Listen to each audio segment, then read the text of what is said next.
सय्यदुल अंबिया वल मुरसलीन हजरत ताजदार मदीना मुहम्मदुर रसूलुल्लाह सल्लल्लाहु अलैहि वसल्लम जब अपनी माँ हजरत आमीना के पेट में थे, 9 महीने हजरत रसूलुल्लाह सल्लल्लाहु अलैहि वसल्लम अपनी माँ आमीना के पेट में थे, तो हजरत आमीना फरमाती हैं कि इस 9 महीने में कभी मुझे कोई तकलीफ नहीं हुई।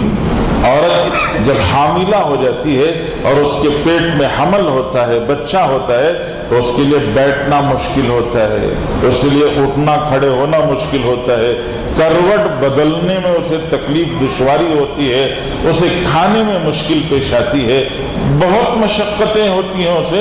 हजरत आमीना फरमाती हैं कि इस 9 महीने के अरसे में मुझे कभी कोई मशक्क़त तकलीफ नहीं हुई।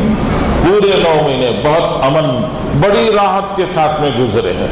फिर जब तवल्लुद का वक्त, बच्चे के पैदा होने का वक्त और बच्चे के दुनिया में तशरीफ लाने का वक्त हुआ, तो उस वक्त पर जो दर्द ज़ेह और जो तकलीफ होती है वज़े हमल के मौके पर, हज़रत आमिना फरमाते हैं मुझे वो भी तकलीफ और उसकी भी कोई मशक्क़त और तंगी नहीं हुई।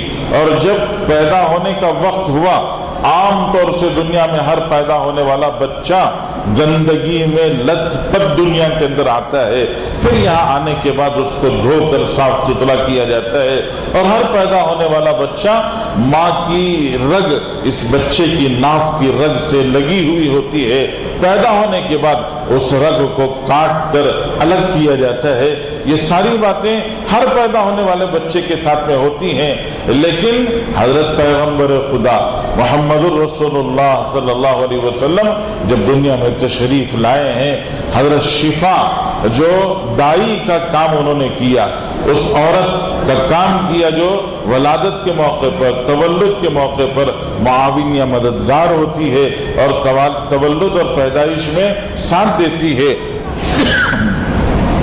हजरत शिफा फरमाती है कि हजरत आमीना को कोई तकलीफ नहीं। बच्चे के पैदाइश का जब वक्त हुआ तो बच्चा बिल्कुल साफ सुथरा, पाकीज़ा, धुला धुलाया हुआ दुनिया के अंदर आया है। उसके पूरे बदन पर गंदगी और खून का कोई धब्बा, कोई हल्की सी भी आलाइश बिल्कुल नहीं थी।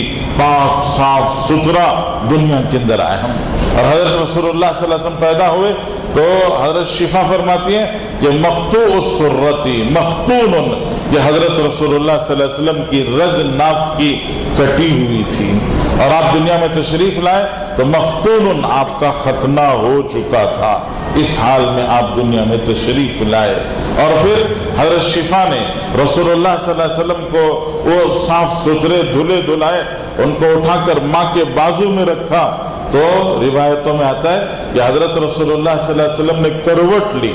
अभी पैदा हुआ बच्चा, उस बच्चे ने करवट ली, और करवट लेकर माँ को समझ नहीं आया और वो दाई को समझ में नहीं आया कि क्या हो रहा है, लेकिन उस बच्चे ने करवट लेकर अपने आप को पूरे तौर से इस तरह से झुका दिया जैसे आदमी सजदे में जाता है। अल्लाह के रसूल सल्लल्लाहु अलैहि वसल्लम ने सजदा किया। फिर हजरत नबी करीम सल्लल्लाहु अलैहि वसल्लम ने एक हाथ पर, बाएं हाथ पर बोझ डालकर हुजूर सल्लल्लाहु अलैहि वसल्लम उठे, और आपने अपना हाथ इस तरह से आसमान की तरफ ऊंचा किया, और ऐसे लग रहा था जैसे अल्लाह की तरफ, आसमानों की तरफ, अल्लाह की तरफ इशारा करके अशहदु अल्ला इलाहा इल्लल्लाह ये कलिमा पढ़ रहे हो। फिर थोड़ी देर में हजरत शिफा, हजरत आमीना फरमाती हैं कि पूरा कमरा रोशन हो गया, और कमरे में ऐसे महसूस हुआ जैसे बादल छा गए हों, और पूरे कमरे में बादल छाए हों। मेरा लड़का बच्चा मुझे नजर नहीं आया, इतनी आवाज मुझे सुनाई दी कि इस बच्चे को लेकर मशरिक और मगरिब के किनारों में घुमा दो और सारी दुनिया को बता दो कि यही वो बच्चा है जो पैदा हो गया। आज के बाद, इसके मबऊस होने के बाद, रसूल बनकर दुनिया में भेजे जाने के बाद फिर इसी का चर्चा होगा और इसी की बात दुनिया में चलेगी। हजरत आमिना फरमाती हैं कि मैंने देखा, थोड़ी देर के बाद फिर महसूस हुआ कि बच्चा कहीं गया हो, और फिर लाकर मेरे गोद में मेरे पास पहुंचा दिया गया हो।